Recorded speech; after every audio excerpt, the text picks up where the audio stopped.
তারপর রাজামশাই তার বাড়িতে গেলেন।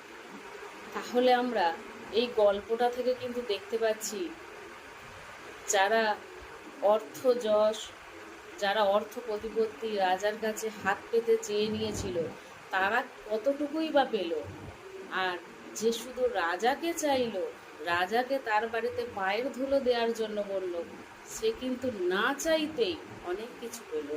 বাড়ি পেল, ফার্নিচার পেল, রাস্তা পেল। এর থেকে আমরা বুঝতে পারলাম, আমরা যদি মুখ ফুটে না চাই এবং আমরা যদি পাওয়ার উপযুক্ত হয়ে কাজ করে যাই, তাহলে কিন্তু আমরা না চাইলেও অনেক কিছু পাবো। আমরা যদি শুধু ঠাকুরকে চাই, তাহলেই আমরা অনেক কিছু পাবো।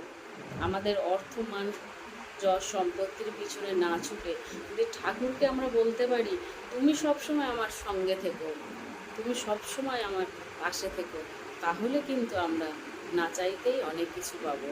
সে পাওনা কোনোদিনই নিঃশেষ হবে না।